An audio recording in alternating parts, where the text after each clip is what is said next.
And unfortunately, things started to get sun damage. Probably wondering why I chose oil pastels to fix this.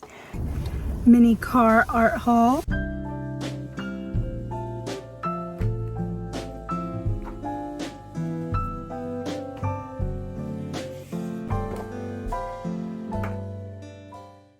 We're starting off the new year strong.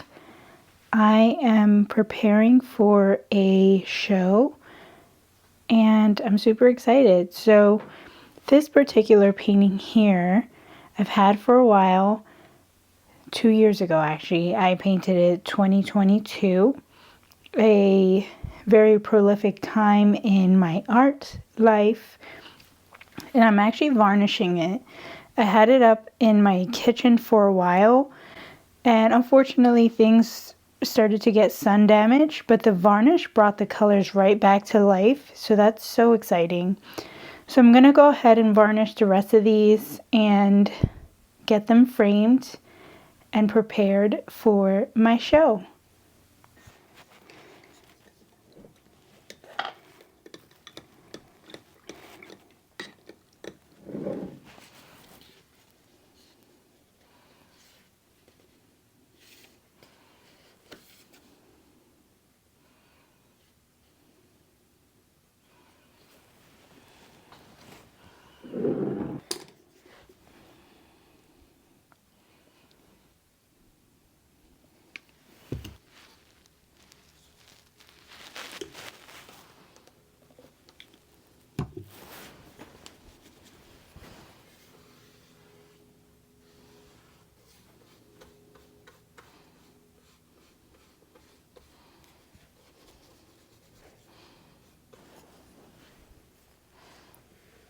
So here's the thing.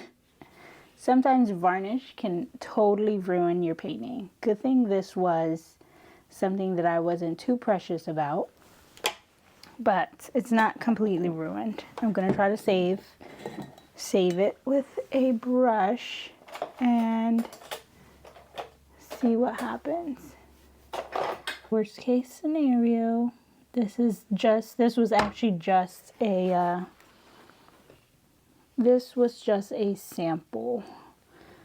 So, fun fact, you always want to test your varnish out on little corners because this is water soluble gouache, whereas that one wasn't. Things got ruined. So I'm going to let that one dry and see if I can come back to it with like oil pastel and see if it's worth saving. If not, I will use a different picture.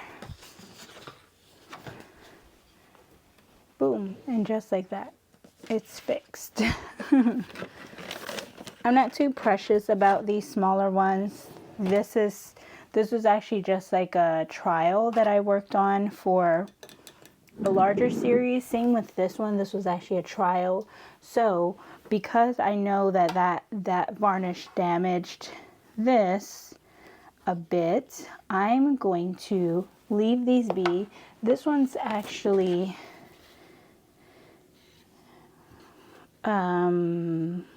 not needing to be varnished because I think I sprayed it already, so I don't need to varnish that one. This one I'm definitely not gonna varnish.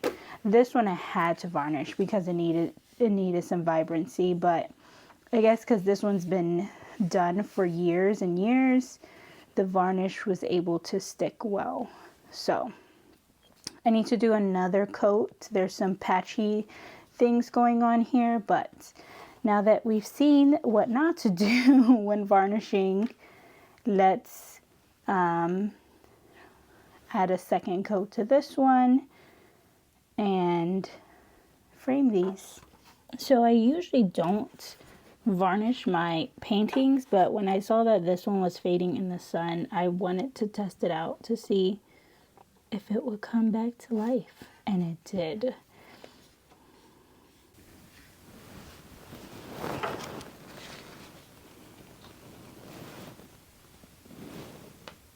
Very shiny. So the frames that I use are actually from IKEA. Oh, this one's not from IKEA. I forgot. I think I got, no, that's a lie. It says IKEA right here. Yeah, I got this from IKEA. This particular one is actually meant for like personal pictures and things like that. But I like the gallery style thickness, and they're pretty strong and sturdy. For the larger ones, this is a previous painting of mine. Oh no, I did not put the year on this. I usually put the year right at the bottom corner of my signature, but this is Saturn's Return, or Saturn's Guide. So this painting is called Saturn's Guide, and this is when I had a solo show, my first solo show ever, and I did so much work to prepare for that show. This was actually around this time last year. And what I did to prepare for that show was I had a lot of things already painted. I pretty much just reworked some things, created groupings. There are certain things in that show that I kind of wish I didn't submit, but it was my first solo show and I learned a lot from it. Definitely did a bad thing in time crunching the show. And learned a lot about framing. Don't do this. Make sure that you have proper taping. This actually wasn't a terrible thing, but I would use the more professional stuff. But if you're not, you know, if you're experiencing some, you know, budget issues, use whatever you have, and that's what I did.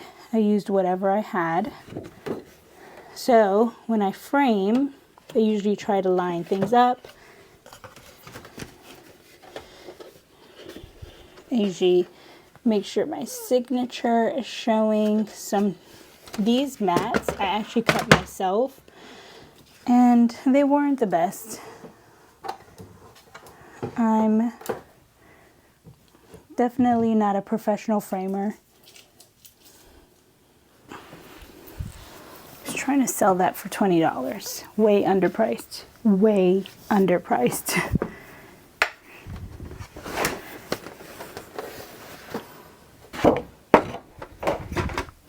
Yeah, I think I need to get a new mat. This mat is janky and it's not acceptable. Okay, so here I have my mat cutter, and whenever you're doing your own frames, you definitely want to get your own mat cutter, and the purpose of this is that it cuts at an angle really nicely and it creates those beveled edges. However, if you don't, whoops, I moved the camera. If you don't use a ruler, you'll end up with really bad edges like mine.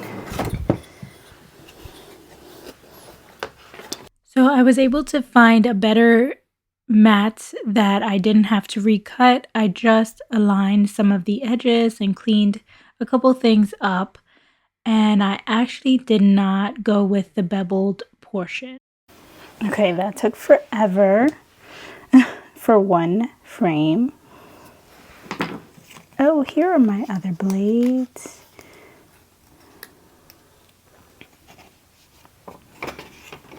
Professional picture framers are probably like cringing watching this. Sorry guys, I gotta do what I gotta do.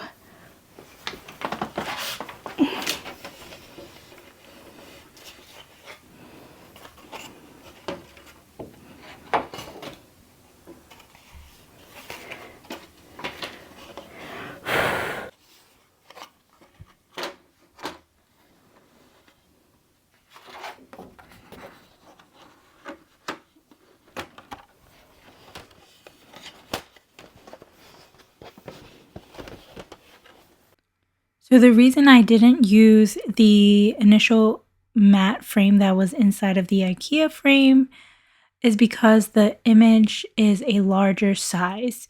So you want to be mindful of the size of your image and the mats that come inside of the picture frames. Okay, so the one that I varnished is nice and satin. It does have a bit of a sheen to it, but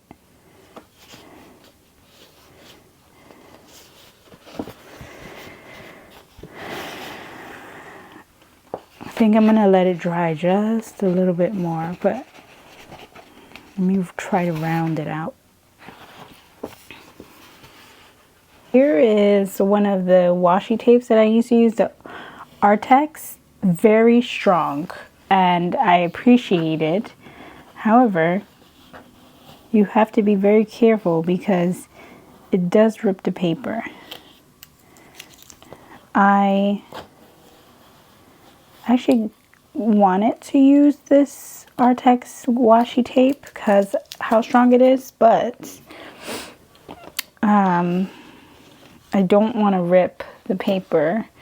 I have done before. So it seems that I cannot finish a sentence when I'm doing two things at the same time. But what I was trying to say in this portion is whenever you're framing your images on paper, you want to make sure that you're taping in a cross format. So you can see here that I have one vertical and one horizontal piece of tape. I decided to do it on all four sides to make it stronger.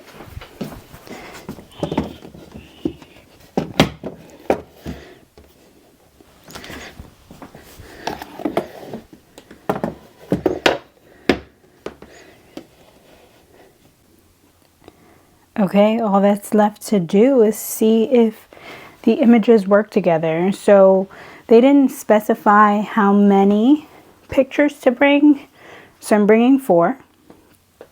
Because it is a group show, I'm assuming that everyone has at least 2 pictures, 2 paintings.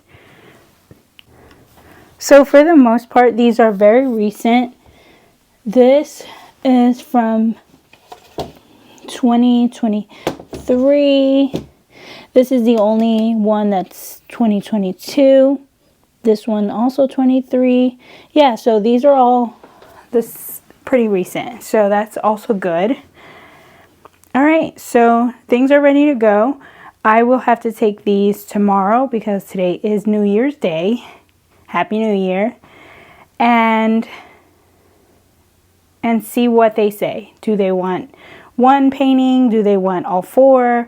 So I'd rather be safe than sorry. All right, see you soon. So remember that painting that I ruined? It doesn't look so terrible, but I think I'm gonna try to, so this is the area that's smudged and fudged, unfortunately. And some of the clouds ended up with this streak, which is not so bad. But I'm going to try to fix it with oil pastel. My tried and true faves, oil pastel. I made a travel kit and a home studio kit. So I broke all of them in half, and I also bought a couple new ones. I bought this new orange one. I got a dupe of jade. So I left the whole jade one in my travel kit. I got a new yellow. Nope, that's not true. I got this new.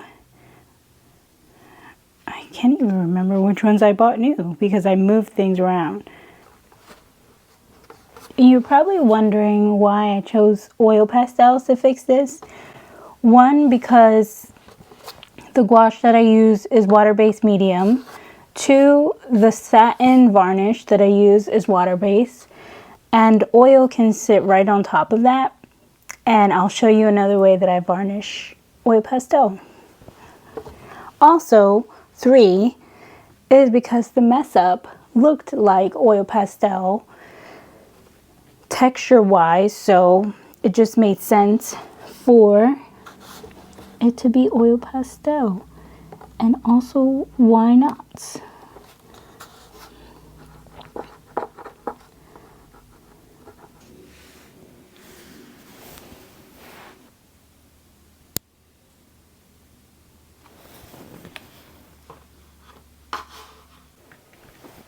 So here is the magic sealer that is much more affordable than the oil pastel sealers that are out there. Some people may debate if this is safe for your paintings. It's definitely not safe for your air breathing, so you want to first open the air, open the windows in some way, ventilate your room after you spray, walk away. Any aerosol spray just should not be inhaled for a very long period of time. I have done this for years. Extra super hold unscented is preferred. So yeah, shake it up, and you want to make sure that you're at a distance. Let me move my paintings out the way, and pretty much treat it like a spray paint, and you want to just get your hand moving right before you hit the paint. And that's it. Just do it a couple times and you're good to go. Let it sit for a while, walk away, because it stinks really bad. I don't know why people put this in their hair. But ta-da, that's another way to varnish. So you may be afraid when you see the speckles show up.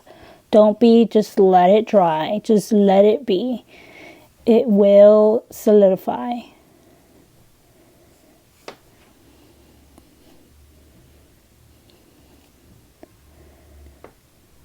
Hey guys, so I am finalizing my frames.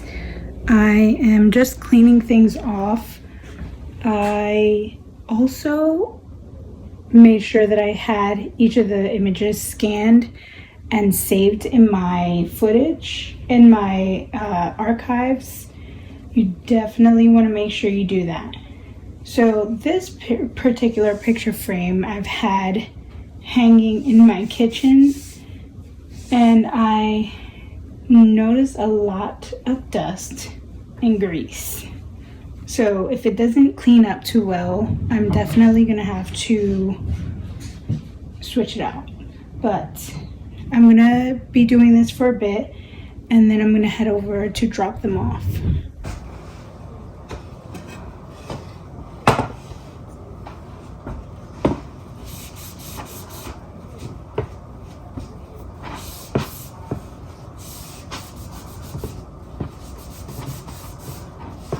I'm going to be done here and take you along. All right, see you soon. We're safe and ready to go.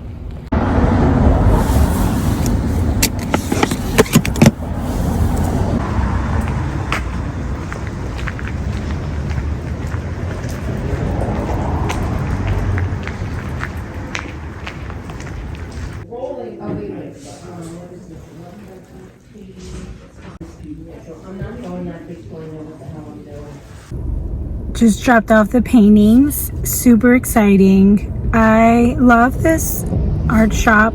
So it's Artisans and Craftsmen, and I love this location because they're so friendly.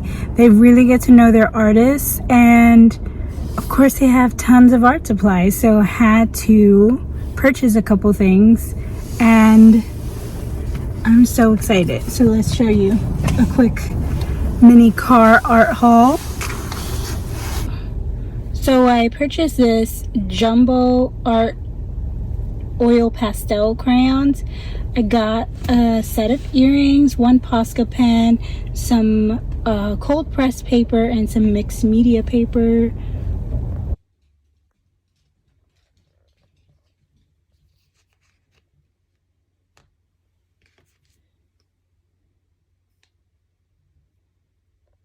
So a few days later, I visited the art store and I saw that they installed all the pieces for the month of January.